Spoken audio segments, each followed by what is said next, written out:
ممبر نور پہ جلوہ باد اولاد امام پاک حضور سرکار سید عالم باپو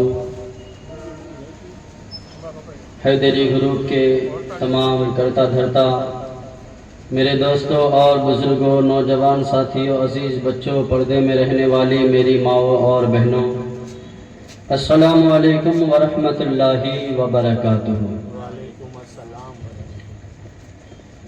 الحمد للہ رب العالمین والعاقبۃ للمتقین والصلاة والسلام علی رسولہ الکریم، اما بعد فاعوذ باللہ من الشیطان الرجیم، بسم اللہ الرحمن الرحیم۔ محمد رسول اللہ والذین معہ اشداء علی الکفار رحماء بینہم تراہم رکعا سجدا یبتغون فضلا من اللہ ورضوانا۔ صدق اللہ مولانا العظیم وبلغنا رسوله النبی الامین المکین المبین المختار الکریم، ونحن على ذلك لمن الشاہدین والشاکرین والذاکرین والحمد للہ رب العالمین۔ شاعر کہتے ہیں وہ عمر جس کے اعداء پہ شیدا ثقل، وہ عمر جس کے اعداء پہ شیدا ثقل، اس خدا دوست حضرت پہ لاکھوں سلام۔ ترجمان نبی ہم زبان نبی، جانے شان عدالت پہ لاکھوں سلام۔ اور نور کی سرکار سے پایا دو شالہ نور کا، ہو مبارک تم کو ذوالنورین جوڑا نور کا۔ اور تیری نسل پاک میں ہے بچہ بچہ نور کا، تیری نسل پاک میں ہے بچہ بچہ نور کا۔ تو ہے عین نور تیرا سب گھرانہ نور کا، تو ہے عین نور تیرا سب گھرانہ نور کا۔ حضرات، کل برسات کی وجہ سے پروگرام نہیں ہوا تھا۔ آج انشاءاللہ العزیز حضرت سیدنا عمر فاروق اعظم رضی اللہ تعالی عنہ اور حضرت سیدنا عثمان ذوالنورین رضی اللہ تعالی عنہ دونوں کے حوالے سے گفتگو کی جائے گی۔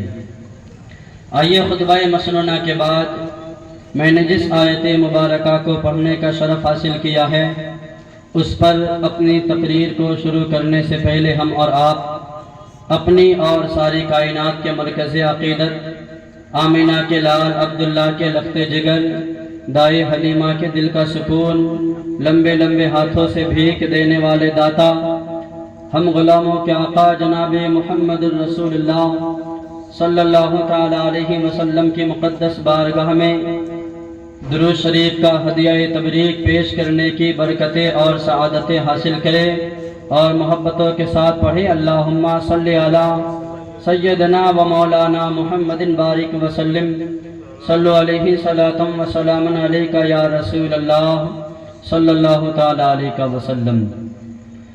حضرات، خطبہ مسنونہ کے بعد میں نے جس آیت مبارکہ کو پڑھنے کا شرف حاصل کیا ہے، اللہ رب العزت قرآن مقدسہ میں ارشاد فرماتا ہے، محمد رسول اللہ والذین معہ اشداء علی الکفار رحماء بینہم تراہم رکعا سجدا یبتغون فضلا من اللہ ورضوانا، کہ محمد صلی اللہ تعالی علیہ وسلم اللہ کے بندے اور اس کے رسول ہے، اور تو انہیں دیکھے گا اپنے ساتھ والے کافروں کے ساتھ سخت، آپس میں نرم دل، تو انہیں دیکھے گا رکوع کرتے، سجدے میں گرتے، اور اللہ تبارک و تعالیٰ کا فضل و رضا چاہتے۔ حضرات، آج عمر ابن خطاب رضی اللہ تعالیٰ عنہ کے حوالے سے ہم اور آپ گفتگو سنیں گے۔ کون فاروق اعظم، جن کو محبوب خدا صلی اللہ تعالیٰ علیہ وسلم نے بارگاہ الہی میں دامن دعا پھیلا کر مانگا تھا۔ دل تھام کر کے سنیے گا اور دل کے کانوں سے سنیے گا، انشاءاللہ العزیز بڑا لطف آئے گا۔ آج ہم اور آپ اس ذات پاک کے حوالے سے باتیں کریں گے۔ سلیم اب آپ بھی تقریر میں آ کر کے بیٹھ جائے، مائک ٹھیک ہے، اب یہاں سے کچھ بھی چھیڑ کھانی نہیں کرنا، الحمدللہ بہت اچھا بج رہا ہے۔ اللہ تبارک و تعالی آپ کے دھندے میں خوب برکت عطا فرمائے۔ آئیے آپ بھی آگے آ کے بیٹھ جائے، تقریر سنیں۔ حضرات، ہم اور آپ اس ذات بالا کے تعلق سے تقریر سننے کے لیے آئے ہیں، وہ فاروق اعظم جن کو اللہ کے حبیب صلی اللہ تعالیٰ علیہ وسلم نے دامن دعا پھیلا کر مانگا تھا۔ میرے آقا صلی اللہ تعالیٰ علیہ وسلم نے دعا مانگا، اے پروردگار عالم، عمرو بن ہشام اور عمر بن خطاب، ان دونوں میں سے جو تجھے محبوب ہو، جو تجھے پسند ہو، اس سے اسلام کو، مذہب اسلام کو طاقت و قوت عطا فرما۔ محبتوں کے ساتھ سنیے گا، مراد مصطفیٰ حضرت عمر فاروق اعظم رضی اللہ تعالیٰ عنہ کی ذات کتنی پاکیزہ ذات ہوگی۔ ہم اور آپ اس ذات بالا کا ذکر جمیل کرنے آئے ہیں جس کو میرے آقا آمنہ کے لال جناب محمد الرسول اللہ صلی اللہ تعالیٰ علیہ وسلم نے دامن دعا پھیلا کر مانگا تھا۔ وہ فاروق اعظم جن کو میرے آقا صلی اللہ تعالیٰ علیہ وسلم نے بارگاہ الہی سے دعا مانگ کر کے حاصل کیا ہے، اور فاروق اعظم رضی اللہ تعالیٰ عنہ کے تعلق سے میرے آقا آمنہ کے لال ارشاد فرماتے ہیں کہ میرے بعد اگر کوئی نبی ہوتا، کہ میرے بعد اگر کوئی نبی ہوتا تو وہ عمر ابن خطاب ہوتے، کہ میرے بعد اگر کوئی نبی ہوتا۔ سارے لوگ میرے طرف مخاطب ہو اور محبتوں کے ساتھ سنیے گا۔ اللہ کے حبیب صلی اللہ تعالیٰ علیہ وسلم نے فرمایا، انا خاتم النبیین، میں آخری نبی بن کر دنیا میں تشریف لایا ہوں۔ لا بعد نبی، میرے بعد کوئی نبی نہیں آئے گا، یعنی اللہ نے ختم نبوت پر مہر لگا دیا ہے، اب کوئی نبی نہیں آئے گا، مگر میرے آقا نے عمر ابن خطاب کے مقام و مرتبے کو اجاگر کرنے کے لیے ارشاد فرمایا، اگر میرے بعد نبوت کا دروازہ کھلا ہوتا اور اگر نبی کوئی ہوتا، میرے بعد کوئی نبی بن کر دنیا میں آتا تو وہ کوئی اور نہیں ہوتا، وہ عمر ابن خطاب ہوتے۔ میرے آقا صلی اللہ تعالیٰ علیہ وسلم نے عمر ابن خطاب رضی اللہ تعالیٰ عنہ کے مقام و مرتبے کو اجاگر کرنے کے لیے ارشاد فرمایا کہ عمر کا مقام اتنا اونچا ہے کہ میرے بعد اگر کوئی نبی بن کر آتا وہ عمر ابن خطاب ہوتے۔ میرے آقا آمنہ کے لال صلی اللہ تعالیٰ علیہ وسلم نے فرمایا کہ میرے عمر سے انسانوں کے جنات بھی اور جناتوں کے شیطان بھی اور انسانوں کے شیطان بھی پناہ مانگتا ہے، یعنی جس راستے سے میرے عمر گزر جاتے ہیں شیطان اس راستے میں نہیں آتا ہے۔ اللہ اکبر کبیرہ، آج ہم اور آپ کو شیطان ہر جگہ بہکا رہا ہے۔ مجلس اہل بیت میں آئے ہیں، یہاں بھی شیطان پیچھے پیچھے آتا ہے کہ سبحان اللہ نہیں کہنا، آ گئے ہو تو بیٹھے رہو، سبحان اللہ نہیں کہنا، کوئی نیک کام نہیں کرنا ہے۔ شیطان یہاں بھی ہمارے پیچھے رہتا ہے، مگر اللہ کے حبیب غیب دا نبی ارشاد فرماتے ہیں کہ میرے عمر جس راستے سے گزر جاتے ہیں شیطان اس راستے میں نہیں جاتا ہے۔ اللہ کے حبیب صلی اللہ تعالیٰ علیہ وسلم نے فرمایا کہ میرے عمر کا مقام اتنا نرالا ہے، عمر 22 لاکھ مربع میل کا تنہا بادشاہ ہے۔ اس کے بعد عمر ابن خطاب جو لباس پہنتے تھے تو آپ کے جسم میں جو لباس ہوتا تھا وہ پیبند والے لباس ہوتے تھے۔ عمر ابن خطاب 22 لاکھ مربع میل کا تنہا حاکم و بادشاہ، آپ کے لباس میں پیبند پہ پیبند لگے ہوتے تھے۔ عمر ابن خطاب کا وہ زمانہ ہے کہ آپ کی دور سلطنت میں، آپ کی دور حکومت میں کوئی کتا اور بکری بھی بھوکا نہیں سوتا تھا۔ یہ عمر ابن خطاب کا عدل و انصاف ہے کہ آپ کی رعایا راتوں کو آرام سے سو جایا کرتی ہے، اور عمر ابن خطاب 22 لاکھ مربع میل کا مالک ہونے کے باوجود راتوں کو گشت کیا کرتے تھے، راتوں کو جاگ کر کے پہارا دیا کرتے تھے۔ عمر ابن خطاب کی تمام رعایا چین سے راتوں کو سو جاتی تھی اور عمر ابن خطاب خود جاگ کر کے پہارا دیا کرتے تھے۔ وہ عمر ابن خطاب رضی اللہ تعالیٰ عنہ کہ جس کی دور حکومت میں ہمیشہ عدل و انصاف قائم کیا گیا، اور حضرت عمر ابن خطاب نے ایسا انصاف قائم کیا کہ آج بھی جب عدل و و انصاف کی بات آتی ہے تو عمر ابن خطاب کا نام سب کی زبان پہ جاری و ساری ہوتا ہے. بولو سبحان اللہ. عمر ابن خطاب کا نام آج بھی عدل و انصاف کا عنوان بن کر چمک رہا ہے. وہ فاروق اعظم، مراد مصطفیٰ، امیر المومنین، خلیفہ دوم حضرت عمر فاروق اعظم رضی اللہ تعالیٰ عنہ کا ذکر جمیل میں اور آپ سنیں گے. آج انشاءاللہ العزیز ہم اور آپ عمر ابن خطاب کے تعلق سے محبت والی، عقیدت والی، ایمان والی، نور والی، نکھت والی، جذبہ والی، ایمان کو مزید بیدار کرنے والی گفتگو سنیں گے. عمر ابن خطاب کا مقام آپ دیکھیں. حشر کے میدان میں اللہ کے حبیب صلی اللہ تعالی علیہ وسلم نے فرمایا کہ اللہ تبارک و تعالی سب سے پہلے اگر حشر میں کسی کو سلام کرے گا تو وہ عمر ابن خطاب ہوگا. بولو سبحان اللہ. عمر فاروق اعظم رضی اللہ تعالی عنہ کی وہ ذات گرامی کہ میں نہیں کہتا ہوں، غیب دا نبی ارشاد فرماتے ہیں کہ اللہ تبارک و تعالی حشر میں عمر کو سب سے پہلے سلام ارشاد فرمائے گا اور حضرت عمر فاروق اعظم سے مصافحہ کرے گا اور عمر کا ہاتھ پکڑ کر کے اللہ تبارک و تعالی فاروق اعظم کو جنت میں داخل فرمائے گا. بولو سبحان اللہ. اور طرف کے کہہ دو سبحان اللہ. یہ فاروق اعظم رضی اللہ تعالیٰ عنہ کی ذات گرامی ہے. میں نہیں کہتا ہوں، اللہ کے حبیب نے فرمایا کہ اللہ تبارک و تعالی عمر کو سب سے پہلے سلام ارشاد فرمائے گا اور عمر سے مصافحہ کرے گا اور عمر کو ہاتھ پکڑ کر کے اللہ تبارک و تعالی جنت عطا فرمائے گا. یہ فاروق اعظم رضی اللہ تعالیٰ عنہ کی ذات گرامی ہے کہ میرے آقا نے فرمایا ہے. حضرات آؤ تمہیدی گفتگو کو لمبی چوڑی نہ کرتے ہوئے اب میں اپنی گفتگو کے طرف آتا ہوں. میرے آقا عمر ابن خطاب رضی اللہ تعالی عنہ، میرے آقا جناب محمد الرسول اللہ صلی اللہ تعالی علیہ وسلم کی پیدائش کے 13 سال بعد مکہ مکرمہ میں پیدا ہوئے. یاد رکھیے گا میرے آقا نے اس دنیا میں ظاہری طور پر 63 سال کی زندگی گزار کر اس دنیا سے پردہ کیا. بعد میں ہم اور آپ نے سیدنا ابو بکر صدیق رضی اللہ تعالی عنہ کے تعلق سے گفتگو فرمائی. ہم اور آپ نے ابو بکر صدیق کے تعلق سے سنا کہ ابو بکر صدیق نے بھی 63 سال کی زندگی پا کر دنیا سے آپ نے پردہ کیا. یعنی 63 سال زندگی بسر کرنے کے بعد آپ نے بھی اس دنیا سے پردہ کیا. میرے آقا نے 63 سال کی زندگی پا کر دنیا سے پردہ کیا.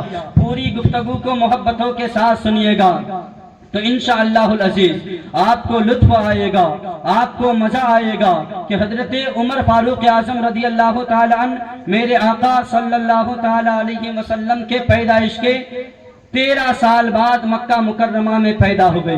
13 سال بعد میرے آقا صلی اللہ تعالی علیہ وسلم کے پیدائش کے 13 سال بعد عمر ابن خطاب مکہ مکرمہ میں پیدا ہوئے. اور آپ نے جب ایمان لایا، اسلام قبول کیا تو روایتوں میں آتا ہے کہ آپ کی عمر اس وقت 22 سال، آپ کی عمر اس وقت 26 سال یا 27 سال کی تھی. یعنی 26 سال یا 27 سال کی عمر میں عمر ابن خطاب نے ایمان لایا، نبی کا کلمہ پڑھ کر نبی کی غلامی کو قبول کیا.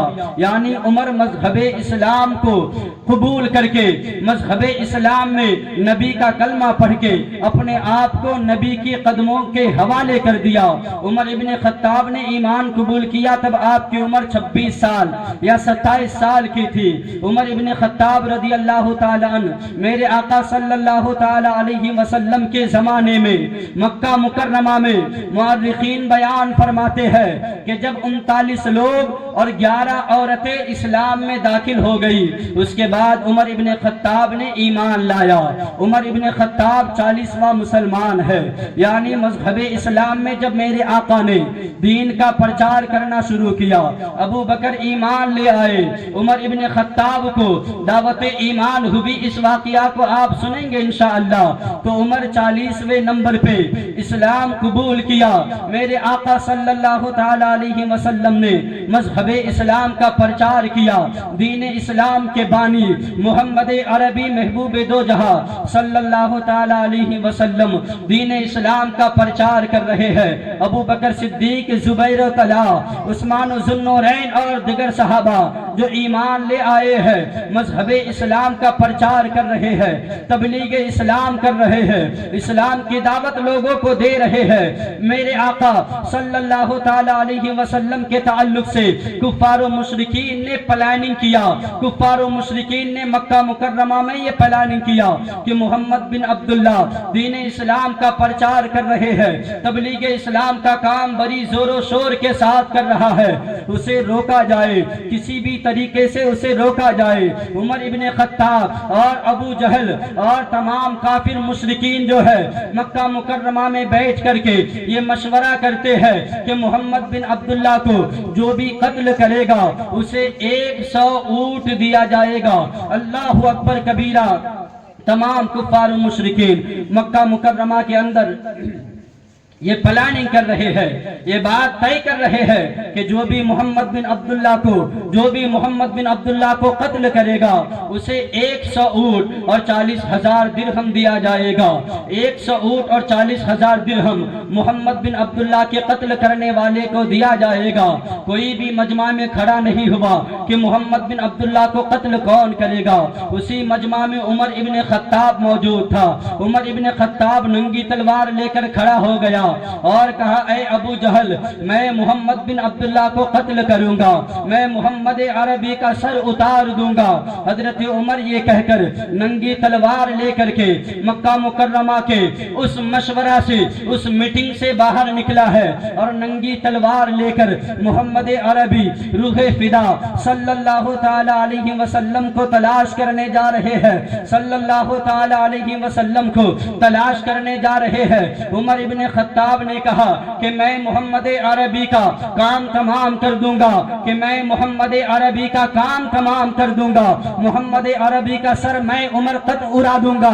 حضرت عمر اس نیت سے ننگی تلوار لے کر کے آقا صلی اللہ تعالی علیہ وسلم کی بارگاہ میں آ رہے ہیں، ننگی تلوار ہاتھ میں ہے کہ محمد عربی کا کام آج تمام کر دوں گا۔ محمد عربی مذہب اسلام کا پرچار کر رہے ہیں، تبلیغ اسلام کر رہے ہیں اور لوگوں کو دعوت اسلام دے کر ہماری خداؤں کے خلاف پلاننگ کر رہا ہے، ہماری خداؤں کے خلاف باتیں کر رہا ہے۔ محمد عربی کا کام آج تمام کر دوں گا۔ حضرت عمر ابن خطاب ننگی تلوار لے کر نکلے ہیں اس میٹنگ سے ننگی تلوار لے کر عمر ابن خطاب نکلے ہیں۔ عمر ابن خطاب جا رہے ہیں، راستے میں حضرت نعیم بن عبداللہ مل گئے۔ حضرت نعیم بن عبداللہ نے کہا، عمر کہاں جا رہے ہو؟ عمر کا تیور دیکھا حضرت نعیم بن عبداللہ تو حضرت نعیم بن عبداللہ نے کہا، عمر کہاں جا رہے ہو؟ عمر ابن خطاب نے کہا، میں محمد عربی کا کام تمام کرنے جا رہا ہوں، میں محمد عربی کا کام تمام کرنے جا رہا ہوں، میں محمد عربی کا سر اتارنے جا رہا ہوں کہ وہ مذہب اسلام کا پرچار کر رہے ہیں، تبلیغ اسلام کر رہے ہیں اور ہماری خداؤں کے خلاف جھوٹی باتیں کر رہا ہے، اس لیے میں محمد عربی کا سر اتارنے جا رہا ہوں۔ حضرت نعیم بن عبداللہ نے کہا، عمر تم نبی کا سر اتارنے جا رہے ہو، پہلے اپنی بہن فاطمہ بنت خطاب کی خبر لو، تمہاری بہن فاطمہ بھی نبی نبی کر رہی ہے، بولو سبحان اللہ، اور طرف کے بولو سبحان اللہ۔ عمر ابن خطاب ننگی تلوار لے کر محمد عربی کے دربار کے طرف جا رہے ہیں، راستے میں حضرت نعیم بن عبداللہ سے ملاقات ہو جاتی ہے۔ حضرت نعیم بن عبداللہ نے عمر ابن خطاب کے تیور کو دیکھ کر فرمایا، عمر کہاں جا رہے ہو؟ حضرت نعیم بن عبداللہ نے کہا، کہاں جا رہے ہو؟ حضرت عمر نے کہا، میں محمد عربی کا کام تمام کرنے جا رہا ہوں۔ حضرت نعیم نے کہا، پہلے اپنی بہن فاطمہ بنت خطاب کی خبر لو، ان کی خبر لو، وہ بھی محمد کا دین قبول کر چکی ہے، محمد کا کلمہ پڑھ کر محمد کی غلامی میں آ گئی ہے۔ حضرت عمر آگ بگولا ہو جاتے ہیں، حضرت عمر غصے سے جل بھن کر کے کباب ہو جاتے ہیں، وہیں سے پلٹ کر اپنے گھر کے طرف جا رہے ہیں، وہیں سے پلٹ کر اپنے بہن کے گھر کے طرف جا رہے ہیں، اپنے بہن کے گھر آ گئے ہیں، دروازے پہ دستک دیتے ہیں، اندر سے آواز آتی ہے، کون ہے؟ باہر سے عمر ابن خطاب نے کہا، میں عمر ہوں، دروازہ کھولو۔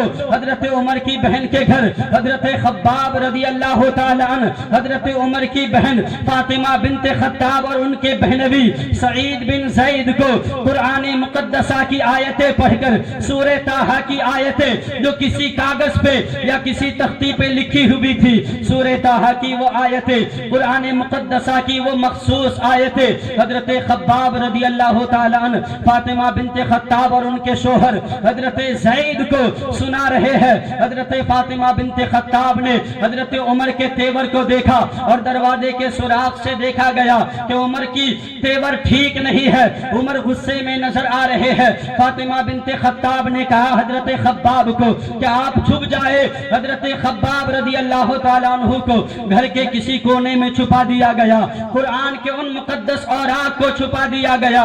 حضرت عمر اندر آئے ہیں، آنے کے بعد کہا بہن کیا کر رہے تھے، بہن کیا کر رہی تھی اور یہ آوازیں کیسی آ رہی تھی؟ حضرت عمر کی بہن کہتی ہے ہم کچھ نہیں کر رہے تھے۔ حضرت عمر ابن خطاب کہتے ہیں پھر یہ آوازیں کیسی آ رہی تھی، یہ آواز کیسی تھی جو دروازے کے اندر سے آ رہی تھی؟ حضرت عمر نے کہا کہ تم مجھے اس کتاب کو دکھاؤ جس کو تم لوگ پڑھ رہے تھے، جس کو تم لوگ پڑھ رہے تھے، جس کو تم لوگ پڑھ رہے تھے۔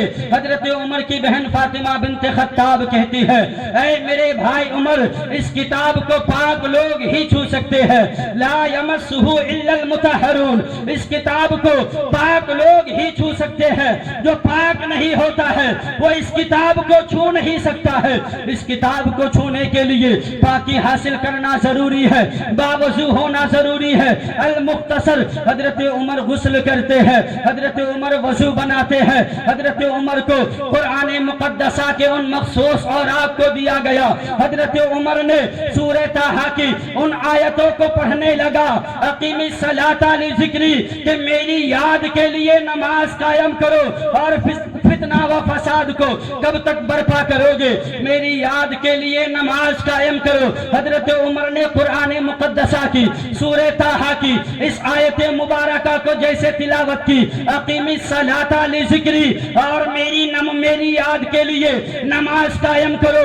عمر ابن خطاب نے قرآن کی اس آیت کو پڑھا ہے، عمر کے دل کی دنیا بدل گئی ہے، حضرت عمر کے دل کی دنیا بدل گئی ہے، آنکھیں اشکبار ہو گئی ہے۔ حضرت خباب رضی اللہ تعالیٰ عنہ جو گھر کے اندر کسی کونے میں چھپ گئے تھے، باہر نکل کر آ گئے اور کہنے لگے عمر میں تمہیں خوشخبری سناتا ہوں، میرے آقا نے کل کی رات اللہ تبارک و تعالیٰ کی بارگاہ میں دعا کیا تھا، اے پروردگار عالم، عمر ابن خطاب کو کلمہ پڑھا کر کے مذہب اسلام میں داخل فرما کر کے مذہب اسلام کو طاقت و قوت عطا فرما۔ حضرت خباب کہتے ہیں اے عمر ابن خطاب، مجھے ایسا لگ رہا ہے کہ اللہ تبارک و تعالیٰ نے تمہارے حق میں آقا صلی اللہ علیہ وسلم کی دعا کو قبول کر لیا ہے۔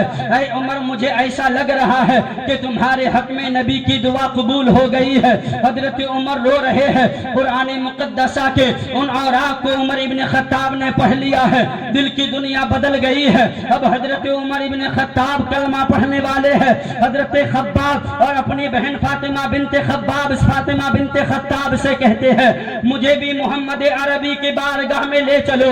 حضرت خباب رضی اللہ تعالیٰ عنہ حضرت عمر ابن خطاب کو میرے آقا آمینہ کے لال محبوب دو جہاں صلی اللہ علیہ وسلم کی بارگاہ میں لے آئے ہیں۔ میرے آقا علیہ الصلوۃ والتسلیم اس وقت دار ارقم میں حضرت ارقم کے گھر میں آرام فرما ہے، اور آپ کے ارد گرد حضرت طلحہ، حضرت زبیر، حضرت امیر حمزہ رضی اللہ تعالیٰ عنہ آرام فرما ہے، تشریف فرما ہے، نبی آرام فرما ہے۔ حضرت خباب حضرت عمر ابن خطاب کو لے کر کے دار ارقم میں چلے ہیں۔ حضرت امیر حمزہ دروازے پہ کھڑے ہو کر پہارا دے رہے ہیں کہ عمر آ رہے ہیں، عمر آ رہے ہیں، ہاتھ میں ننگی تلوار ہے، عمر کی نیت اچھی نہیں لگ رہی ہے۔ حضرت امیر حمزہ نے کہا تھا آنے دو، کوئی بات نہیں، اگر عمر کی نیت اچھی ہوگی تو کوئی بات نہیں، اگر عمر کی نیت کہیں ادھر ادھر کی ہوگی تو تلوار اسی کی ہوگی، گردن بھی اسی کی مار دوں گا۔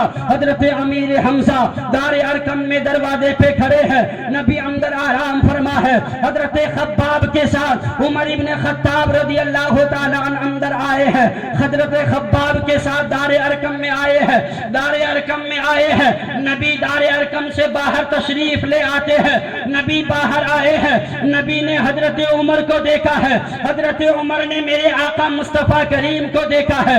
میرے آقا نے فرمایا او عمر ابن خطاب کب تک فساد برپا کرو گے؟ کیا اب بھی وقت نہیں آیا ہے کہ تم کلمہ پڑھ کر مسلمان ہو جاؤ؟ نبی کی زبان نبوت سے عمر ابن خطاب نے اتنا کلمہ سنا تھا قدم مصطفیٰ میں گر گیا. رو رو کر عرض کرنے لگے یا رسول اللہ عمر تو آپ کی غلامی کو تسلیم کرنے آئے ہیں. آقا عمر ابن خطاب تو کلمہ پڑھنے آئے ہیں. عمر کو اپنا کلمہ پڑھائے اور عمر کو مسلمان کر دیجئے. نعرے تکبیر، نعرے رسالت، نعرے حیدری، جشن شہید اعظم. حضرت عمر ابن خطاب رضی اللہ تعالی عنہ میرے آقا صلی اللہ علیہ وسلم کی بارگاہ میں دار ارقم میں تشریف لائے ہیں. نبی نے عمر ابن خطاب کو دیکھا، عمر ابن خطاب نے نبی کو دیکھا. حضرت عمر سے میرے آقا مصطفیٰ کریم صلی اللہ علیہ وسلم نے فرمایا عمر کیا تم اس وقت تک کلمہ نہیں پڑھو گے جب تک تمہارے اوپر ذلت و مصیبت رسوائی تمہیں نہ ملے، جب تک تمہارے اوپر ذلت مسلط نہ کر دیا جائے؟ اے عمر کیا تم اس وقت تک کلمہ نہیں پڑھو گے؟ کیا اس وقت تک ایمان نہیں لاؤ گے؟ حضرت عمر نے اسی وقت نبی کے ہاتھ میں اپنا ہاتھ دیا، نبی کی بارگاہ میں کلمہ پڑھا اور حضرت عمر مسلمان ہو گئے. حضرت دار ارقم کے یہاں حضرت امیر حمزہ اور دیگر صحابہ کرام موجود ہے. روایتوں میں آتا ہے کہ حضرت امیر حمزہ نے کہا کہ جب حضرت عمر رضی اللہ تعالی عنہ نے ایمان لایا ہے، نبی کا کلمہ پڑھ کر نبی کی غلامی میں آ کر کے داخل اسلام ہو گیا ہے، تمام صحابہ ایک آواز میں ایسا نعرہ لگایا ہے کہ پورے مکہ مکرمہ کی پہاڑ کی وادیوں میں ان نعروں کی آوازیں گونج اٹھی تھی اور پورے مکہ مکرمہ میں ان نعروں کی آواز پھیل گئی تھی. حضرت جبرائیل بھی اس وقت میرے آقا کی بارگاہ میں دار ارقم میں تشریف لائے اور عرض کیا یا رسول اللہ عمر نے اسلام قبول کر لیا.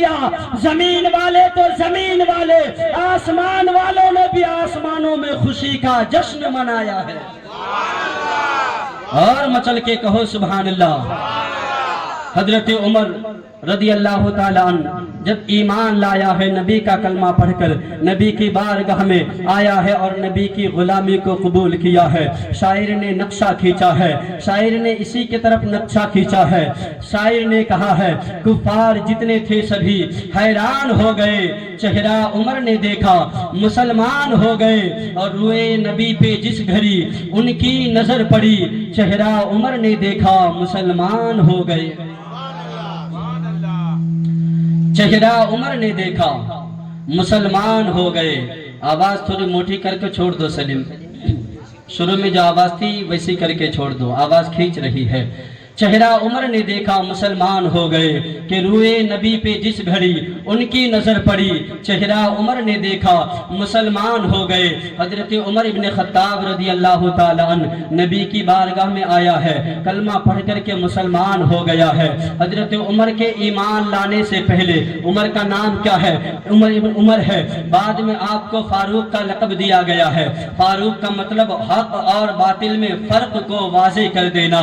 یعنی عمر ابن خطاب جب ایمان لے آیا ہے، آپ کا نام فاروق اعظم ہے، تو حق اور باطل کے درمیان جو فرق تھا اس فرق کو آپ نے واضح کر دیا کہ یہ باطل ہے، یہ حق پر ہے. حق آیا اور باطل چھٹ گیا. حضرت عمر آئے ہیں اسلام میں، حضرت عمر داخل ہو گئے ہیں. حضرت عمر کے ایمان لانے سے پہلے نبی اور تمام صحابہ جو بھی ایمان لے کر کے آتے تھے چھپ چھپ کر کے گھر کے اندر نمازیں ادا کرتے تھے. حضرت عمر نے ایمان لایا ہے، نبی کی بارگاہ میں عرض کرتے ہیں یا رسول اللہ کیا ہمارا دین سچا نہیں ہے؟ کیا آپ اللہ کے سچے پیغمبر نہیں ہے؟ حضرت عمر ابن خطاب نے عرض کیا تو میرے آقا آمنہ کے لال صلی اللہ علیہ وسلم نے فرمایا عمر بے شک میں اللہ کا آخری پیغمبر ہوں اور حق ہوں، اور اللہ نے مجھے قرآن عطا کیا ہے، ہمارا دین ہی سچ ہے. وَقُلْ جَاءَ الْحَقُّ وَزَهَقَ الْبَاطِلُ، حق آیا اور باطل چھٹ گیا. حضرت عمر سے نبی نے فرمایا بے شک ہمارا دین ہی حق ہے۔ اور اللہ تبارک و تعالیٰ نے تو قرآن مقدسہ میں آیت مبارکہ نازل فرما دیا، الیوم اکملت لکم دینکم، اے حبیب ہم نے آپ کے دین کو مکمل کر دیا۔ بولو سبحان اللہ۔ میرے نبی سے پہلے جتنے بھی انبیاء آئے سارے انبیاء کے ادیان دنیا میں تھے، پر یہ آیت مبارکہ نازل نہیں ہوئی تھی۔ پر جب میرے نبی دنیا میں تشریف لائے، اللہ نے قرآن میرے نبی کو دیا تو قرآن مقدسہ میں یہ آیت کریمہ نازل ہو گئی، الیوم اکملت لکم دینکم، حبیب ہم نے آپ کے اوپر دین اسلام کو مکمل کر دیا ہے۔ حبیب قرآن ہم نے نازل کر دیا ہے اور مذہب اسلام کو پورا کر دیا ہے، مذہب اسلام کو مکمل کر دیا ہے۔ حضرت عمر ابن خطاب سے میرے آقا فرماتے ہیں بے شک ہم حق پر ہے۔ حضرت عمر ابن خطاب کہتے ہیں یا رسول اللہ تو پھر ہم چھپ کر کے کیوں عبادتیں کر رہے ہیں، ہم علی الاعلان عبادت کریں گے۔ میرے آقا سے حضرت عمر نے کہا، حضرت امیر حمزہ بھی ہے، میرے آقا سے عرض کرتے ہیں یا رسول اللہ ہم دار الحرم میں اب علی الاعلان نمازیں ادا کریں گے۔ اب مکہ شریف میں دار حرم میں علی الاعلان نمازیں پڑھی جا رہی ہے۔ حضرت امیر حمزہ حضرت عمر ابن خطاب رضی اللہ تعالی عنہ ہے، حضرت عمر ابن خطاب کا ہی بیان ہے کہ دو صف بنا کر ہم صحابہ کرام جو ایمان لے آئے دو صف بنا کر کے مسجد حرام کے طرف جانے لگے اور اعلان کرتے جا رہے تھے کہ ہم خانہ کعبہ میں مسجد حرام میں نماز پڑھنے جا رہے ہیں۔ اگر کسی کے ماں نے اپنے بیٹے کو دودھ پلایا ہے تو آؤ ہمارے مقابلہ کے لیے آ جاؤ۔ دو صف بنا کر کے دار حرم میں جا رہے ہیں، دار الحرم میں نمازیں پڑھنے کے لیے جا رہے ہیں، دار الحرم میں عبادت کرنے کے لیے جا رہے ہیں۔ نبی دونوں صحابہ کے، نبی پورے مجمع کے بیچ میں ہے، آقا بیچ میں ہے۔ حضرت امیر حمزہ ایک صف کی قیادت کر رہے ہیں، عمر ابن خطاب فرماتے ہیں دوسرے صف کی قیادت میں کر رہا ہوں۔ جب میں ایمان لے آیا تو اس طریقے سے دار الحرم میں یعنی مسجد حرام میں جا کر کے ہم علی الاعلان نمازیں پڑھنے لگے، علی الاعلان عبادت کرنے لگے۔ میرے آقا آمینہ کے لال نے اس وقت عمر ابن خطاب کو دعائیں دی۔ عمر ابن خطاب کے سینے میں آپ نے ہاتھ رکھا، عمر ابن خطاب کے سینے میں ہاتھ رکھنے کے بعد میرے آقا نے مصطفیٰ کریم میں یہ دعا فرمائی، اے پروردگار عالم عمر ابن خطاب کے اندر سے سارے گندگی کو دور فرما کر عمر کے سینے کو منور و مجلہ فرما دے۔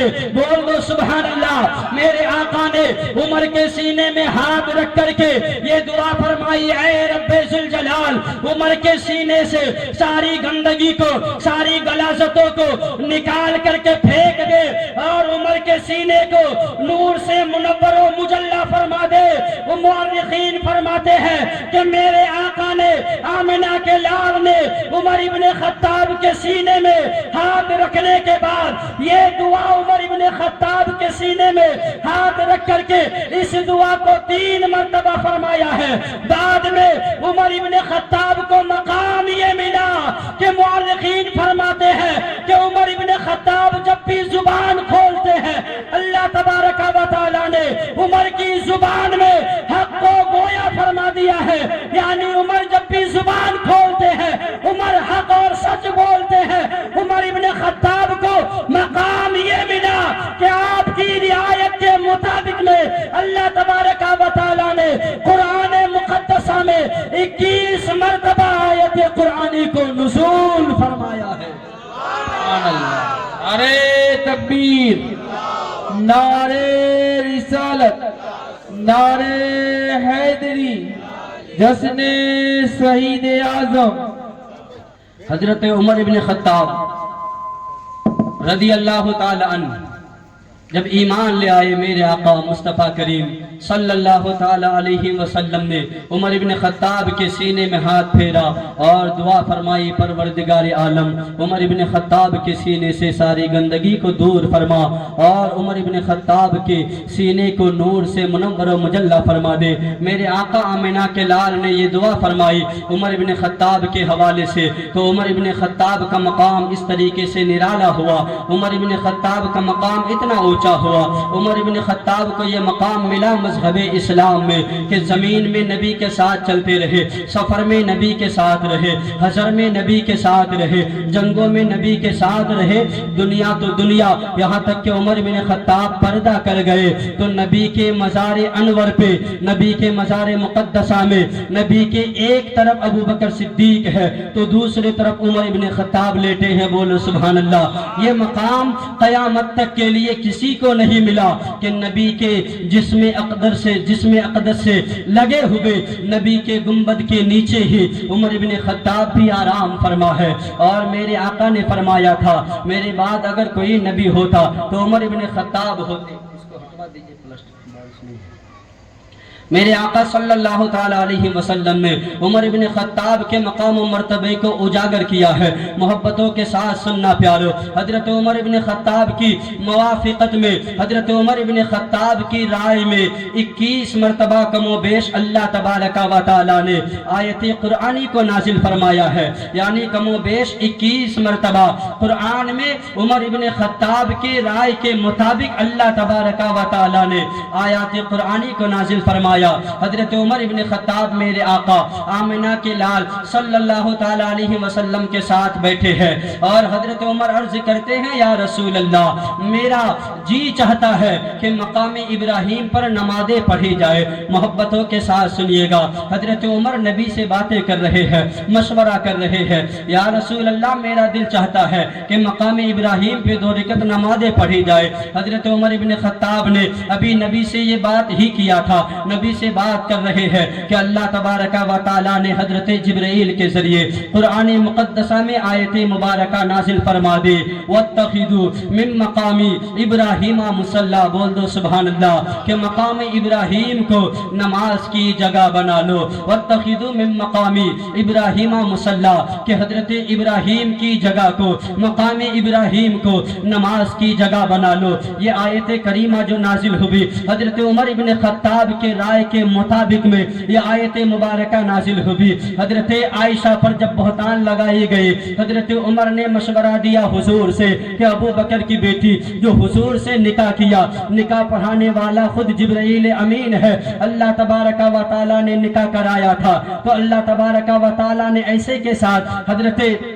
عائشہ کا نکاح پڑھایا میرے آقا صلی اللہ علیہ وسلم کے ساتھ۔ تو حضرت عمر نے اس وقت بھی کہا تھا ھذا بہتان عظیم، تمام پاکی اللہ تبارک و تعالی کے لیے ہے اور یہ بہت بڑا بہتان ہے۔ یہ آیت کریمہ بھی عمر ابن خطاب کے حوالے سے نازل ہوئی تھی، عمر ابن خطاب کے رائے کے مطابق۔ اس طریقے سے کم و بیش 21 مرتبہ قرآن مقدسہ میں عمر ابن خطاب کے رائے کے مطابق آیت مبارکہ نازل ہوئی ہے۔ حضرت عمر کی زبان پہ مولا تبارک و تعالی نے حق کو گویا فرما، حق کو جاری فرما دیا ہے۔ حضرت عمر کا مقام یہ ہے، آؤ حضرت عمر ایمان لے آئے ہیں اور نبی کے قدموں میں اپنی جان کو ایسے لٹاتے ہیں۔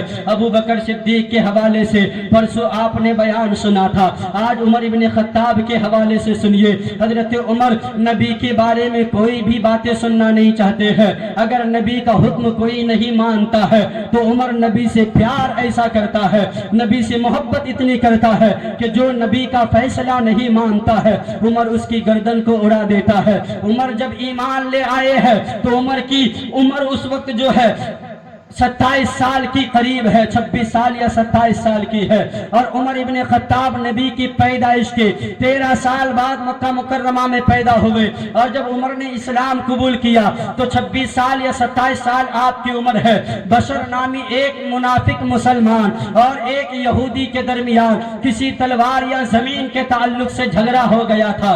محبتوں کے ساتھ سنیے گا، عمر ابن خطاب نبی سے پیار کتنا کرتے ہیں، دل کے کانوں سے سننا پیارو۔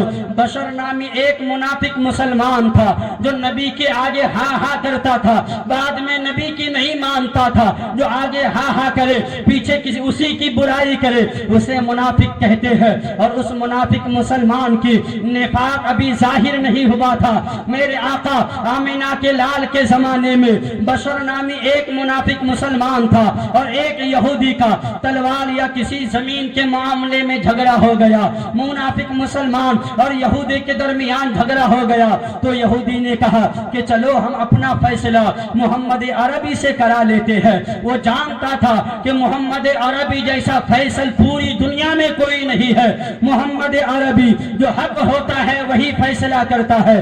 یہودی نے کہا کہ چلو محمد عربی کے پاس چلتے ہیں، ہم اپنے جھگڑے کا فیصلہ کرا لیتے ہیں۔ اور وہ منافق مسلمان کہنے لگا کہ ہم اپنا فیصلہ کعب بن اشرف یہودی سے کرا لیتے ہیں۔ وہ منافق مسلمان جو نام کا مسلمان تھا اس نے کہا کہ ہم محمد عربی کے پاس نہیں جائیں گے، چلو ہم اپنا فیصلہ کعب بن اشرف یہودی کے پاس لے جاتے ہیں۔ یہودی نے بار بار اصرار کیا، محمد عربی جیسا فیصلہ کرنے والا دنیا میں پیدا ہی نہیں ہوا ہے۔ یہودی کے اصرار پر بادل ناخواستہ وہ منافق مسلمان میرے آقا کی بارگاہ میں آئے ہیں، اپنے مقدمہ کو لے کر آئے ہیں۔ المختصر میرے نبی نے پورے مقدمہ کو سنا۔ پورے مقدمہ کی تفتیش کے بعد حضرت عمر رضی اللہ تعالیٰ عنہ کا زمانہ بھی ہے، میرے آقا صلی اللہ تعالیٰ علیہ وسلم نے پورے مقدمہ کو سننے کے بعد یہودی کے حق میں فیصلہ دے دیا۔ یہودی حق پر تھا، یہودی کے حق میں فیصلہ دے دیا۔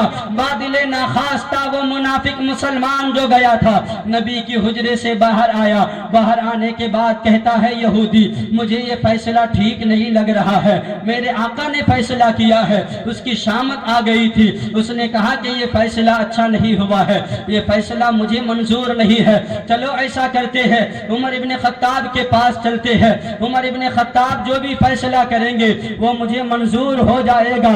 عمر ابن خطاب کے پاس چلتے ہیں، یہودی حق پر تھا، کہا چلو کوئی بات نہیں۔ عمر ابن خطاب کے بارگاہ میں آ گیا، محبتوں کے ساتھ سنیے گا، عمر کا عشق دیکھیے گا پیارو، عمر کی نبی سے محبت دیکھیے گا۔ عمر ابن خطاب کے بارگاہ میں دونوں آ گیا ہے، عمر ابن خطاب کے بارگاہ میں مقدمہ کو رکھا گیا۔ عمر اپنے زمانے میں سب سے بڑا عادل تھا، یعنی حق فیصلہ کرنے والا تھا، جو حق پر ہوگا اسی کے حق میں فیصلہ دینے والا عادل بادشاہ ہے، جو آدھی دنیا کا تنہا بادشاہ جو ہے اسے عمر ابن خطاب کہتے ہیں۔ عمر ابن خطاب کے بارگاہ میں فیصلے کو رکھا گیا ہے، عمر ابن خطاب نے فیصلے کو سنا تو یہودی نے کہا اے عمر ابن خطاب یہ فیصلہ پہلے آپ کے نہ پیغمبر کی بارگاہ میں گیا تھا، یہ مقدمہ پہلے آپ کے نبی محمد عربی کی بارگاہ میں گیا تھا۔ میرے آقا حضرت عمر ابن خطاب نے فرمایا جب میرے آقا کے بارگاہ میں مقدمہ چلا گیا تھا تو میرے پاس کیوں آئے ہو؟ یہودی نے کہا یہ مسلمان جو ہے یہ کہتا ہے مجھے محمد عربی کا فیصلہ منظور نہیں ہے، عمر جو فیصلہ کر دیں گے مجھے تسلیم ہوگا، مجھے منظور ہوگا۔ عمر ابن خطاب نے اتنا سنا کہ یہ کہتا ہے نبی کا فیصلہ مجھے منظور نہیں ہے، اتنا سننا تھا۔ عمر کہتے ہیں رک جاؤ میں ابھی فیصلہ کر دیتا ہوں، اتنا سننا تھا۔ عمر ابن خطاب اپنے گھر کے اندر گئے ہیں اور میان سے تلوار نکال کر باہر آئے ہیں اور کسی کی بات نہیں سنے ہیں، اس منافق مسلمان کی گردن کو ایک ہی تلوار میں اڑا دیتے ہیں اور کچھ ہی دیر میں جنگل کی آگ کی طرح یہ بات پھیل جاتی ہے کہ عمر ابن خطاب نے ایک مومن اور مسلمان کو قتل کر دیا ہے، عمر نے ایک مسلمان کو قتل کر دیا ہے، عمر نے ایک مسلمان کی گردن کو اڑا دیا ہے۔ اور مذہب اسلام میں قصاص ہے، یعنی خون کا بدلہ خون ہے، قتل کا بدلہ قتل ہے۔ عمر ابن خطاب نے اس مومن منافق کی گردن کو اڑا دیا ہے، اس مومن منافق کے تمام قبیلے والے نبی کی بارگاہ میں آ گئے ہیں اور قصاص کا مطالبہ کر رہے ہیں، قصاص کے بارے میں کہہ رہے ہیں۔ میرے آقا فرماتے ہیں عمر کی تلوار کبھی بھی کسی بے گناہ کے خون سے آلودہ نہیں ہو سکتی، یعنی میرے عمر کبھی بھی کسی بے گناہ پہ ظلم نہیں کر سکتا ہے۔ میرے آقا نے فرمایا تو تمام قبیلے والے اصرار کرنے لگے کہ عمر ابن خطاب نے ہمارے قبیلے والے کو قتل کیا ہے، ہمارے خاندان والے کے گردن کو اڑا دیا ہے۔ میرے نبی نے عمر کو بلایا ہے، عمر آقا کی بارگاہ میں آئے ہیں، آنے کے بعد سارا معاملہ میرے آقا نے پوچھا ہے تو عمر ابن خطاب نے عرض کیا یا رسول اللہ، عمر ابن خطاب نے کسی مومن اور مسلمان کی گردن کو نہیں اڑایا ہے بلکہ عمر نے ایسے انسان کی گردن کو اڑایا ہے جو یہ کہتا ہے کہ میں محمد عربی کا فیصلہ نہیں مانتا، یا رسول اللہ جو آپ کا فیصلہ نہیں مانتا عمر ابن خطاب اسے مسلمان نہیں مانتا ہے۔ عمر کا عشق دیکھو پیارو، عمر نے کہا تھا یا رسول اللہ جو آپ کا فیصلہ نہیں مانتا ہے، عمر اسے مسلمان نہیں مانتے ہیں۔ اتنے میں حضرت جبرائیل امین آیت قرآنی لے کر نبی کی بارگاہ میں آ گئے۔ فلا وربک لا یؤمنون حتی یحکموک فیما شجر بینہم، اے محبوب آپ فرما دیجئے کہ جب تک کوئی اپنے آپس کے جھگڑے میں آپ کا فیصلہ مان نہیں لیتا وہ مسلمان ہو نہیں سکتا۔ پتہ چلا حضرت عمر نے کسی مسلمان کی گردن نہیں اڑائی ہے بلکہ ایک منافق کی گردن کو اڑائی ہے۔ اللہ تبارک و تعالیٰ نے قرآن میں یہ بات واضح فرما دی کہ جب تک کوئی نبی کا فیصلہ نہیں مان لے گا وہ منافق تو ہو سکتا ہے مگر مسلمان نہیں ہو سکتا۔ سبحان اللہ، نعرے تکبیر، نعرے رسالت، نعرے حیدری۔ جب تک کوئی نبی سے سچا پیار نہیں کرے گا، نبی سے سچا عشق نہیں کرے گا، وہ منافق تو ہو سکتا ہے پر مسلمان نہیں ہو سکتا، مومن نہیں ہو سکتا۔ محبتوں کے ساتھ سنیے گا پیارو، حضرت عمر ابن خطاب نے ایک منافق انسان کی گردن کو اڑا دی تھی۔ یہ حضرت عمر کا عشق ہے، وہ جانتے تھے جو نبی سے پیار نہیں کرے گا یا نبی کا فیصلہ تسلیم نہیں کرے گا وہ مومن نہیں ہو سکتا، وہ مسلمان نہیں ہو سکتا۔ چونکہ اللہ تبارک و تعالیٰ نے حضرت عمر کی زبان پہ حق کو جاری فرمایا تھا۔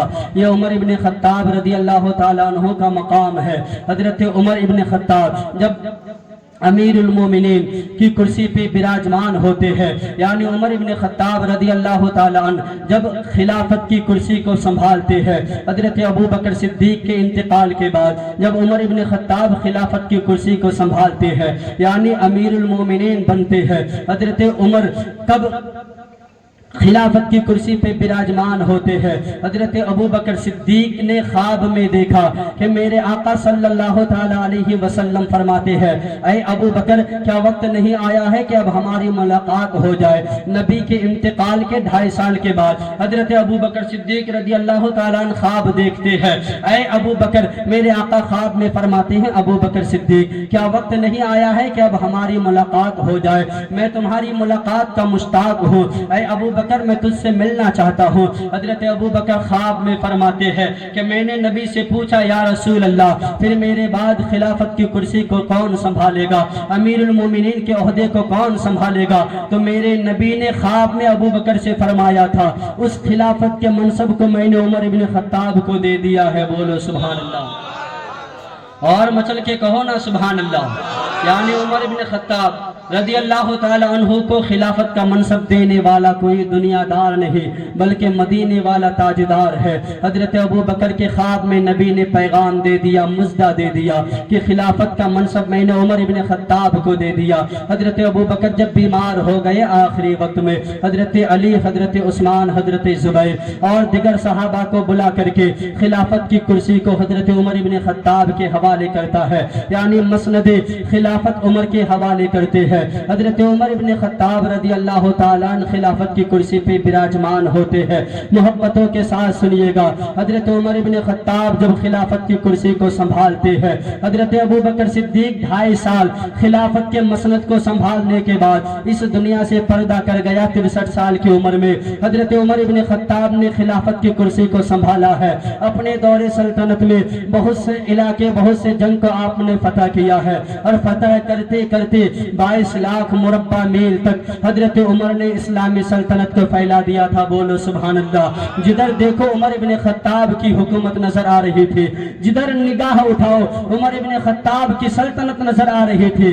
22 لاکھ مربع میل، مطلب اگر اسے سادہ جملوں میں سمجھانا چاہوں تو پوری دنیا کی بات اگر کرے تو آدھی دنیا کا تنہا بادشاہ عمر ابن خطاب تھے۔ سبحان اللہ، آدھی دنیا کا بادشاہ عمر ابن خطاب رضی اللہ تعالیٰ عنہ کی ذات پاک ہے، پھر بھی سادگی کا عالم یہ ہے کہ لباس پہ پیبند لگے ہے، کھانے کے لیے گھر میں کوئی ساز و سامان نہیں ہے۔ عمر ابن خطاب خلافت کی کرسی کو سنبھالنے سے پہلے آپ بزنس کرتے تھے، تجارت کرتے تھے۔ جب آپ مسند خلافت پر فائز ہوئے تو آپ کے گھر آپ بزنس چونکہ نہیں کر پا رہے ہیں، آپ نے خلافت کے منصب کو سنبھال لیا ہے، خلافت کے امور کو آپ انجام دے رہے ہیں، تو آپ بزنس کرنے کے لیے آپ کے پاس وقت نہیں ہے۔ تو حضرت عمر اب تجارت نہیں کر رہے ہیں، تو اب کھانے پینے کے لیے سامان بھی نہیں بچ پا رہا ہے، کھانے کے لیے پیسے نہیں ہوتا ہے۔ تو حضرت عمر، حضرت علی، حضرت عثمان ذو النورین اور دیگر صحابہ کرام نے مل کر یہ مشورہ کیا کہ جو بھی خلافت کی منصب پر فائز ہوگا بیت المال سے اسے وظیفہ مقرر کر دیا جائے گا، اور بیت المال سے اسے اتنا رقم مہینے کا دیا جائے گا جیسے آج مسجدوں میں اماموں کو دیا جاتا ہے، مدرسوں میں اساتذہ کو دیا جاتا ہے، اور آپ نوکری کرتے ہیں، مہینے میں آپ کو نوکری کا تنخواہ دیا جاتا ہے۔ اسی طریقے سے اس وقت حضرت عمر کے زمانے میں حضرت عمر کے گھر میں جب کھانے پینے کے لیے سامان نہیں بچا، پتا چلا اب خلافت کے منصب کو سنبھالے گا، دین کا کام کرے گا، تبلیغ اسلام کرے گا، اب بزنس نہیں کر سکتا، دکان نہیں چلا سکتا، تجارت نہیں کر سکتا، تو کھائے گا کیا؟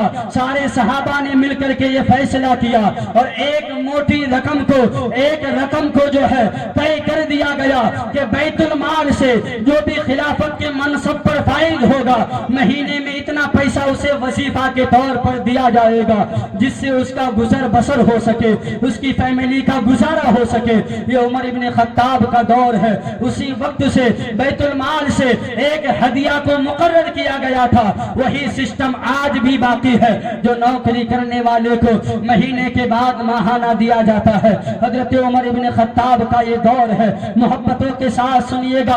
حضرت عمر ابن خطاب اپنی دور میں ایک بادشاہ ہے، آدھی دنیا کا بادشاہ، پر اپنی رعایا کی خدمت کیسے کرتا ہے، اپنی رعایا کا دیکھ بھال کیسے کرتا ہے۔ وہ امیر المومنین جو 22 لاکھ مربع میل کا حاکم ہے، محبتوں کے ساتھ سنیے گا۔ مدینہ منورہ کی چاندنی راتیں ہوا کرتی تھی، حضرت عمر ابن خطاب چاندنی رات میں ٹہلنے کے لیے نکلے ہیں مدینہ منورہ میں۔ حضرت عمر ابن خطاب ٹہلنے کے لیے مدینہ منورہ میں نکلے ہیں، مدینہ منورہ میں چلتے چلتے آبادی سے دور چلے گئے ہیں، آبادی سے دور کسی دیہات میں چلے گئے ہیں، دیہات کے علاقے میں آپ گئے ہیں تو آپ کسی کے گھر میں پہنچ گئے ہیں اور اس گھر کا حال دریافت کیا۔ حضرت عمر ابن خطاب امیر المومنین ہونے کے بعد پھٹا پرانا لباس پہن کر ایک ضعیفہ کے گھر گئے ہیں، سلام کرنے کے بعد بیٹھے ہیں، ضعیفہ سے کہتے ہیں بوڑھی ماں ہانڈی پہ آپ نے کیا چڑھایا ہے؟ ہانڈی مطلب آپ جو کھانا پکاتی ہو ماں بہنیں، محبتوں کے ساتھ سنیے گا۔ آج ماں بہنیں جو کھانا پکاتی ہے چولہے پر، جو پتیلا کو چڑھاتی ہے یا کڑھائی کو چڑھاتی ہے، اس زمانے میں ہانڈی کہا جاتا تھا۔ حضرت عمر ایک ضعیفہ کے گھر گئے ہیں، ایک بوڑھی کے گھر گئے ہیں اور مخاطب ہے اس ضعیفہ سے کہتے ہیں بوڑھی ماں ہانڈی پہ آپ نے کیا چڑھایا ہے؟ محبتوں کے ساتھ سنیے گا۔ 22 لاکھ مربع میل کا حاکم، آدھی دنیا کا بادشاہ عمر ابن خطاب ہے۔ عمر ابن خطاب کہتے ہیں بوڑھی ماں آپ نے ہانڈی میں کیا چڑھا رکھا ہے؟ وہ بوڑھی ماں کہتی ہے بیٹا ہانڈی میں کچھ بھی نہیں ہے، یہ تو میں نے اپنے بچوں کی تسلی کے لیے رکھا ہے تاکہ میرے بچے کو لگے کہ میری ماں کھانا پکا رہی ہے اور میرے بچے انتظار کرتے کرتے سو جائے۔ اللہ اکبر کبیرہ۔ محبتوں کے ساتھ سننا پیارو، آج ہمارے گھر میں کسی بھی چیز کی کمی نہیں ہے، پھر بھی ہماری نمازیں قضا ہو رہی ہے، قرآن کی تلاوت ہمیں نہیں آ رہی ہے، ہمیں قرآن پڑھنا نہیں آ رہا ہے، ہمارا ایمان مضبوط نہیں ہے۔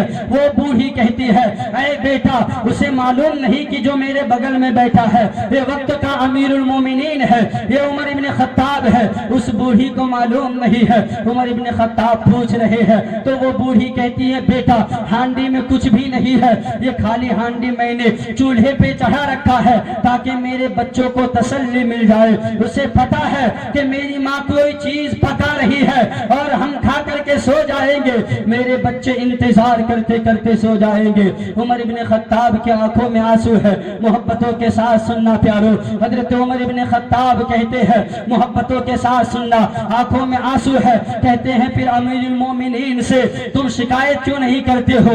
عمر ابن خطاب سے شکایت کیوں نہیں کرتے ہو؟ وہ بوڑھی کہتی ہے عمر ابن خطاب کو میں شکایت کیوں کروں؟ اسے امیر المومنین بنایا کس نے؟ جب اسے غریبوں کا حال معلوم نہیں ہے تو اسے امیر المومنین بننے کا حق کس نے دیا ہے؟ جو امیر المومنین ہوگا اسے ہر رعایا کی خبر ہونی چاہیے۔ حضرت عمر روتے روتے کہتے ہیں بوڑھی ماں، ہو سکتا ہے کہ عمر کو اس چیز کے بارے میں پتہ نہیں ہوگا، عمر کو خبر نہیں ہوگی، اگر عمر کو خبر ہوتی تو عمر یقیناً تجھے کوئی سامان دے دیتا۔ حضرت عمر نے کہا تو وہ بوڑھی کہتی ہے اے بیٹا پھر اسے امیر المومنین بننے کا بھی کوئی حق نہیں جو اپنی رعایا کی خبر عمر کو نہ ہو۔ حضرت عمر وہاں سے اٹھتے ہیں اور روتے روتے اپنے گھر جاتے ہیں، دارالمال سے گھی اور کوئی گیہوں کا بوڑا لیتے ہیں اور اپنے کاندھے پہ اٹھاتے ہیں۔ آپ کا کوئی خادم جو بیت المال میں موجود تھا کہا حضور میں لے کر کے جاتا ہوں۔ عمر ابن خطاب نے کہا آج تم لے کر کے جاؤ گے، کیا میدان محشر میں بھی میرا بوجھ اٹھاؤ گے؟ اتنا سننا تھا وہ خادم پیچھے ہو گیا۔ حضرت عمر آدھی دنیا کا بادشاہ ہونے کے باوجود اس بوری کو، اناج کی بوری کو، جو کہ ایک بوری کو لیا ہے اور گھی کا ایک ڈبہ لیا ہے، اپنے کاندھے پہ رکھا ہے، کاندھے پہ رکھنے کے بعد اس بوڑھی کی جھوپڑی میں آیا ہے۔ آنے کے بعد حضرت عمر اس بوڑھی کے ساتھ کھانا پکانے میں مدد کرتے ہیں۔ آدھی دنیا کا بادشاہ عمر ابن خطاب اس بوڑھی ماں کے ساتھ کھانا پکاتے ہیں، پھر اس کے بچوں کو کھلاتے ہیں، اس بوڑھی ماں کو کھلاتے ہیں اور کہتے ہیں اے بوڑھی ماں عمر ابن خطاب کو معاف کر دو، عمر کو معلوم نہیں ہے، عمر کو معلوم ہوتا تو وہ تجھے کھانا ضرور دے دیتا۔ وہ بوڑھی کہتی ہے اے بیٹا عمر کو بادشاہ بننے کا کوئی حق نہیں ہے، قسم ہے مجھے رب ذوالجلال کی جس کی قبضہ قدرت میں میری جان ہے، عمر کو امیر المومنین بننے کا کوئی ادھیکار نہیں ہے۔ اگر امیر المومنین بننا اگر کسی کو زیب دیتا ہے وہ کوئی اور نہیں ہے بیٹا، وہ تیری ذات گرامی ہے۔ سبحان اللہ۔ اے بیٹا وہ کون عمر ابن خطاب ہے جو امیر المومنین ہو کر کے خلافت کی کرسی کو سنبھال کر آرام سے زندگی گزار رہا ہے۔ اے بیٹا اگر حاکم کسی کو ہونا چاہیے تھا، اگر خلافت کی کرسی کو کسی کو ملنا چاہیے تھا تو وہ تیری ذات گرامی ہے۔ پتا چلا کہ حضرت عمر اپنی رعایا میں کسی کو بھی بھوکا سونے نہیں دیتے ہیں، اپنی رعایا کو رات کو جاگ جاگ کر کے معلوم کرتے ہیں، پتا کرتے ہیں کہ میری سلطنت میں کون بھوکا ہے۔ اگر کوئی بھوکا سو جائے تو عمر سے اس کا سوال ہوگا۔ وہ عمر ابن خطاب اس لیے 22 لاکھ مربع میل میں عمر ابن خطاب کی حکومت پھیلی۔ عمر کے زمانے میں دور دور تک مذہب اسلام کی روشنی پھیلتی نظر آ گئی۔ عمر ابن خطاب نے اپنے زمانے میں کسریٰ کے محل کو بھی فتح کیا، مدائن شہر کو بھی فتح کیا، بیت المقدس کو بھی فتح کیا۔ عمر ابن خطاب نے بیت المقدس کو بھی فتح کیا اور اس شان سے فتح کیا، وقت نہیں ہے بڑی تیزی کے ساتھ بیان کرو۔ حضرت عمر ابن خطاب نے ابو عبیدہ ابن جرہ کو ملک شام کے طرف بھیجا تھا اپنا امیر لشکر بنا کر کے۔ ابو عبیدہ ابن جرہ نے جب ملک شام کے دیگر علاقوں کو فتح کر لیا تو بیت المقدس کی طرف رخ کرنے لگا، بیت المقدس کی طرف رخ کیا کہ اب بیت المقدس کو فتح کرنا ہے۔ بیت المقدس گئے تو تمام عیسائی مذہب اسلام کے لشکر کو دیکھ کر گھبرا گیا، تھرا گیا اور اس نے کہا کہ ہم جنگ و جدال نہیں چاہتے ہیں، ہم بس امیر المومنین سے ملاقات چاہتے ہیں۔ وقت کا امیر المومنین یہاں پہ آئے گا اور وہ صلح نامہ لکھ کر کے دے دے گا، ہم بیت المقدس کی چابیاں اس کے حوالے کر دیں گے۔ چونکہ تمام پادری اپنی کتابوں میں پڑھا تھا، انجیل میں پڑھا تھا کہ بیت المقدس کی چابیوں کا اصل وارث وہ ہے جو امیر المومنین تو ہوگا، امیر المومنین ہونے کے بعد اس شان سے بیت المقدس میں آئے گا کہ وہ بادشاہ ہونے کے بعد بھی اس کے غلام کو اپنے اونٹ پر بٹھائے گا اور لگام پکڑ کر کے بادشاہ ہونے کے بعد آئے آئے گا اس کا غلام اونٹ پہ سوار ہوگا، اس کا جسم میں جو لباس ہوگا وہ پھٹے پرانے لباس ہوں گے، اس شان سے آئے گا، وہ بیت المقدس کی چابیوں کا اصل وارث ہوگا۔ اسی لیے ان لوگوں کو دیکھنا تھا جو امیر المومنین ہے ان میں یہ ساری باتیں پائی جاتی ہے یا نہیں جاتی ہے۔ اس نے یہ شرط رکھ دی کہ امیر المومنین کو خط لکھو، اسے بلاؤ، ہم بغیر کسی جنگ کے بیت المقدس کی چابیاں اس کے حوالے کر دیں گے، بیت المقدس کی چابیاں اسے دے دیں گے۔ حضرت ابو عبیدہ ابن جراح اور حضرت خالد بن ولید جو لشکر اسلام کا بڑا سپاہی بن کر، امیر لشکر بن کر کے ملک شام میں جنگ لڑ رہے تھے اور تمام علاقوں کو فتح کر رہے تھے، امیر المومنین کی طرف خط لکھا۔ خط کا مضمون یہ تھا، اے امیر المومنین آپ یہاں بیت المقدس آ جائے، آپ یہاں پر آنے کے بعد ایک صلح نامہ لکھ دیں گے تو بیت المقدس کی چابیاں آپ کے حوالے کر دی جائے گی۔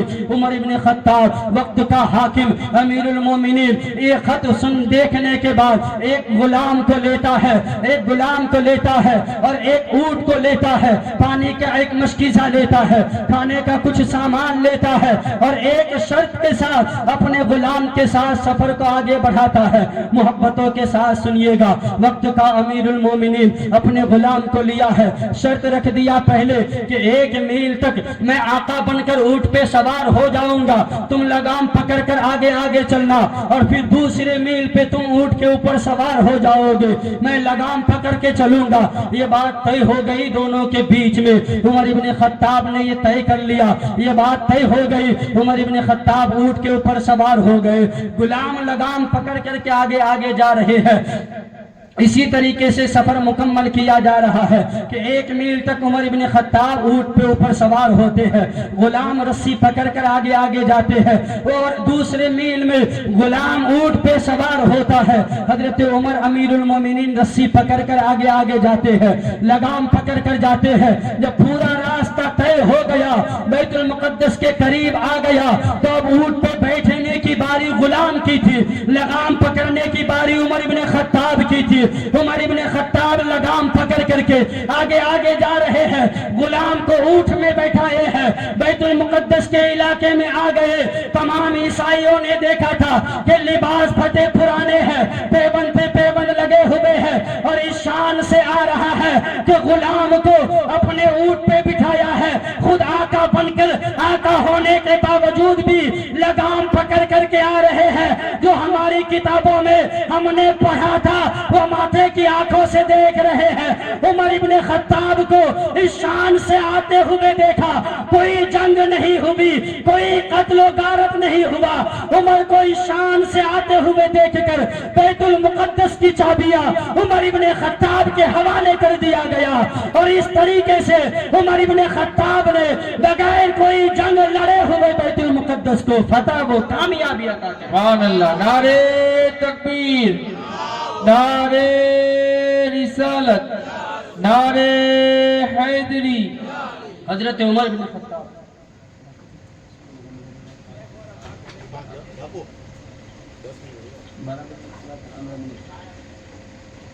حضرت عمر بن خطاب رضی اللہ تعالی عنہ اس طریقے سے بغیر کسی جنگ و جدال کے، قتل و قتال کے بیت المقدس میں فاتح ہوتے ہیں، اور بیت المقدس کی ساری چابیاں آپ کے حوالے کر دیا جاتا ہے۔ آپ نے صلح نامہ لکھ کر کے دے دیا، بیت المقدس کی چابیاں آپ کو دے دی گئی۔ اس طریقے سے بغیر خون بہائے حضرت عمر ابن خطاب نے بیت المقدس کو فتح کر لیا۔ حضرت عمر کی حکومت 22 لاکھ مربع میل تک تھی۔ حضرت عمر نے اپنے دور سلطنت میں بہت سے علاقے فتح کیے، بہت سے علاقے فتح کرنے کے بعد قریب 10 سال 6 مہینہ 4 دن خلافت کے مسند پہ فائد ہونے کے بعد اس دنیا سے عمر ابن خطاب پردہ کر جاتے ہیں۔ حضرت عمر ابن خطاب کی خواہش تھی کہ میری موت مدینہ شریف میں ہو اور مجھے شہادت کی موت نصیب ہو۔ یہ واقعہ بڑا لمبا ہے، وقت نہیں ہے کہ اس واقعہ کو پورا بیان کیا جائے۔ حضرت عمر کی خواہش تھی کہ مجھے شہر رسول میں موت بھی نصیب ہو، اور تمنا بھی کرتے تھے کہ شہادت کی موت نصیب ہو۔ صحابہ کرام حیران و پریشان تھے تھے کہ عمر ابن خطاب یہ کیسی تمنا کر رہے ہیں, کیسی دعا مانگ رہے ہیں کہ مجھے شہادت کی موت بھی نصیب ہو اور نبی کے شہر میں بھی موت نصیب ہو. اگر شہادت کی موت کسی کو آئے گی تو میدان جنگ میں آئے گی, اور مدینہ میں کوئی جنگ نہیں ہوتی ہے, جنگ کے لیے باہر جانا ہوتا ہے. عمر ابن خطاب دعا مانگ رہے ہیں کہ شہر رسول میں موت بھی ہو اور شہادت کی موت بھی ہو.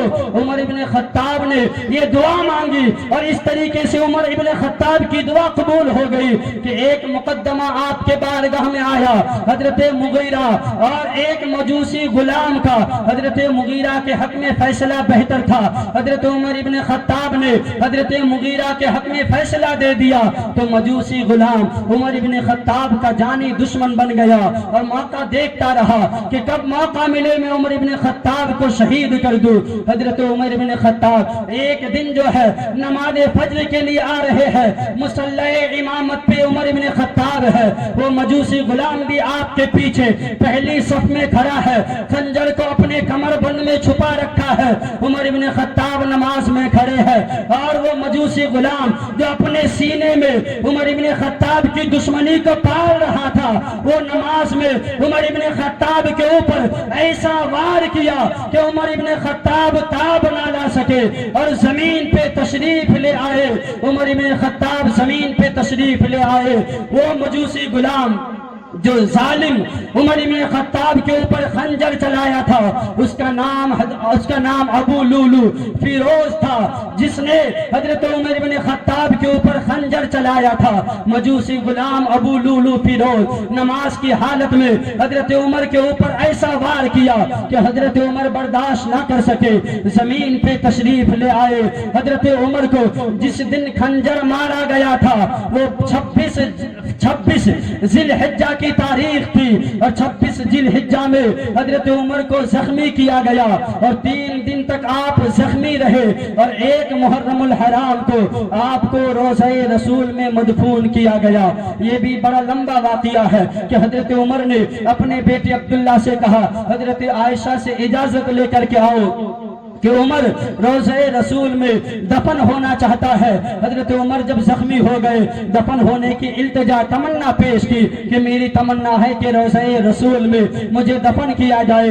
حضرت عمر ابن خطاب کا بیٹا حضرت عبداللہ گئے حضرت عائشہ کے پاس, حضرت عائشہ نے اجازت دے دی, عمر کو یہ خوشخبری سنائی. حضرت عمر جھومنے لگے خوشی سے. حضرت عمر نے کہا کہ میری زندگی اب وصول ہو گئی ہے کہ دنیا میں میں نے نبی کی محبت میں زندگی گزار لیا ہے, اب جاتے جاتے نبی کے پہلو میں مجھے دفن کرنے کے لیے جگہ بھی مل گئی ہے.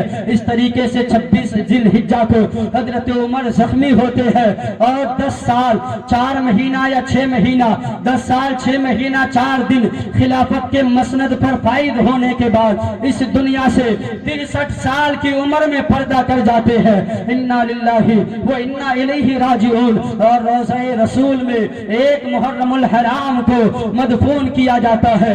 1 محرم الحرام سن 23 کو روضہ رسول میں حضرت عمر ابن خطاب کو مدفون کیا جاتا ہے. حضرت عمر نبی سے پیار کتنا کرتے ہیں, محبت کیسی تھی. دیکھا آپ نے کہ نبی نے بھی اس دنیا میں بظاہر 63 سال زندگی پا کر کے اس دنیا سے پردہ کیا, اور حضرت ابو بکر صدیق نے بھی 63 سال کی زندگی پا کر اس دنیا سے پردہ کیا, اور حضرت عمر ابن خطاب نے بھی 63 سال کی زندگی پا کر کے اس دنیا سے پردہ کیا.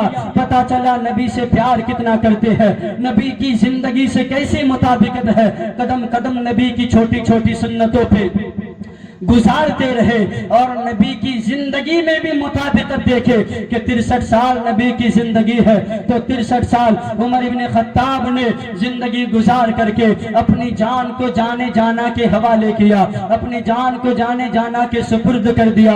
حضرت عمر ابن خطاب رضی اللہ تعالی عنہ کی یہ زندگی ہے.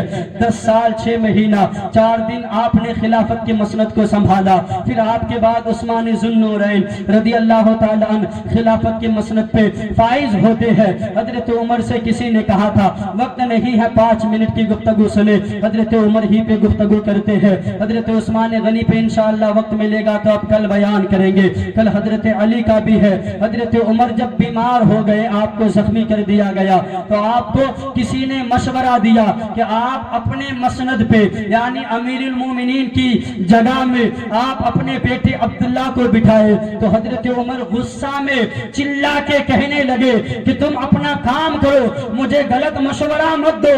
جسے اپنی بیوی کو صحیح طریقے سے طلاق دینے کا مسئلہ معلوم نہیں ہے، میں اسے امیر المومنین بنا دوں گا۔ وہ عمر ابن خطاب کی ذات گرامی ہے جو اپنی ذات کو نہیں دیکھتے ہیں، اپنی کرسی کے بعد اپنی اولاد کو نہیں دیکھتے ہیں، یعنی امیر المومنین کی کرسی کو اسے ہی دیتے ہیں، یعنی جو اس کا سچا جانشین اور وارث ہوگا۔ حضرت عمر جب زخمی ہو گئے، حضرت علی، حضرت عثمان، حضرت زبیر، حضرت طلحہ، حضرت ابو عبیدہ ابن جراح اور کچھ خاص صحابہ کو حضرت عمر ابن خطاب نے بلایا اور مشورہ کیا کہ میں جانتا ہوں کہ نبی ان لوگوں سے بہت پیار کرتے ہیں، خلافت کی کرسی کو اگر کوئی سنبھال پائے گا، اگر مسند خلافت پر کوئی فائز ہو سکتا ہے تو وہ انہی اشخاص میں سے ہوگا، لیکن میرا بیٹا عبداللہ ہوگا۔ حضرت عمر ابن خطاب نے مشورہ دیا اور حضرت عمر ابن خطاب کے مشورے کے بعد پھر آپ کے انتقال کے بعد اور دیگر صحابہ میں یہ مشورہ ہوا، میٹنگ ہوئی، یہ بات طے پائی گئی، اور اس کے بعد کسی بھی طریقے سے جب بات مشورہ میں طے ہوتی ہے تو حضرت عثمان ذو النورین رضی اللہ تعالی عنہ مسند خلافت پر فائز ہوتے ہیں۔ حضرت عثمان ذو النورین مسند خلافت پر فائز ہوتے ہیں تو حضرت عثمان غنی 12 سال تک خلافت کے مسند میں کام کرتے ہیں، 12 سال تک مسند خلافت پر فائز رہ کر دین اسلام کی خدمت کرتے ہیں۔ اور حضرت عثمان ذو النورین جب ایمان لاتے ہیں، ایمان جس دن سے عثمان ذو النورین لایا ہے، عثمان ذو النورین ایمان لانے کے بعد اور اپنے انتقال کے وقت تک لے کر ہر جمعہ کے دن ایک ایک غلام آزاد فرماتے تھے۔ بولو سبحان اللہ۔ عمر ابن خطاب جب آپ نے ایمان لایا، عثمان ذو النورین جب آپ نے ایمان لایا، نبی کا کلمہ پڑھا، اور عثمان ذو النورین کو ایمان کی دعوت ابو بکر صدیق نے دیا تھا۔ ابو بکر صدیق جب ایمان لے آئے تو عثمان ذو النورین کو کہا کہ یہ ہمارے جو پہلے دین تھے وہ غلط ہے، اس طریقے سے دین اسلام کا پرچار کر رہے ہیں، اور عثمان ذو النورین کو مذہب اسلام کی دعوت دیتے ہیں۔ اور ابو بکر صدیق کی دعوت پر حضرت عثمان ذو النورین نبی کی بارگاہ میں آنے کے بعد نبی کا کلمہ پڑھ کر مسلمان ہو جاتے ہیں۔ اور جب سے عثمان ذو النورین مسلمان ہوا ہے تب سے لے کر آخری وقت تک ہر جمعہ ایک ایک غلام آزاد کرتے ہیں۔ عثمان ذو النورین کے حوالے سے کل گفتگو کریں گے انشاءاللہ۔ عثمان ذو النورین میرے نبی کو دعوت دیتے ہیں اور اس شان کی دعوت دیتے ہیں کہ مصطفیٰ کریم کو عثمان غنی نے دعوت دیا ہے، اور نبی چل کر کے عثمان کے گھر آ رہے ہیں، عثمان پیچھے پیچھے نبی کے قدم کو گن رہے ہیں، نبی کے قدم کو گن رہے ہیں۔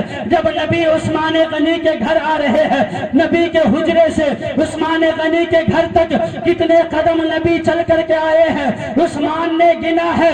نبی کے ہر قدم کے بدلے میں عثمان غنی نے اپنے پیسے سے ایک ایک غلام خرید کر کے اسے آزاد کر دیا۔ اور محبتوں سے بولو سبحان اللہ۔ یہ عثمان ذو النورین ہے، یہ آپ کی سخاوت ہے۔ عثمان ذو النورین اپنی مال و دولت سے 2 مرتبہ دنیا میں ہی نبی سے جنت کو خریدا ہے۔ عثمان ذو النورین کے حوالے سے ایمان افروز والی تقریر انشاءاللہ ہم اور آپ کل سنیں گے۔ یہ عثمان غنی کا مقام ہے کہ جب سے ایمان لایا ہر جمعہ ایک ایک غلام آزاد کیا، نبی کو دعوت کرتے ہیں، ہر قدم کے بدلے میں ایک ایک غلام آزاد کرتے ہیں۔ اس طریقے سے جیسے عثمان غنی زندگی گزار رہے ہیں اور عثمان غنی کو دنیا میں وہ مقام ملا ہے کہ حضرت آدم سے لے کر قیامت تک کسی کو وہ مقام نہیں ملا ہے، کسی کو وہ مقام نہیں ملے گا۔ انشاءاللہ اس بات کو کل سنیں گے۔ اللہ تبارک و تعالی ہماری حاضری کو اپنی بارگاہ میں قبول فرمائے۔ اللہ تبارک و تعالی ذکر اہل بیت کا صدقہ مجھے اور آپ سب کو عطا فرمائے۔ اللہ تبارک و تعالی اہل بیت اطہار اور 4 یاروں کا صدقہ مجھے اور آپ کو عطا فرمائے۔ وآخر دعوانا الحمدللہ رب العالمین۔ السلام علیکم ورحمۃ اللہ تعالی وبرکاتہ۔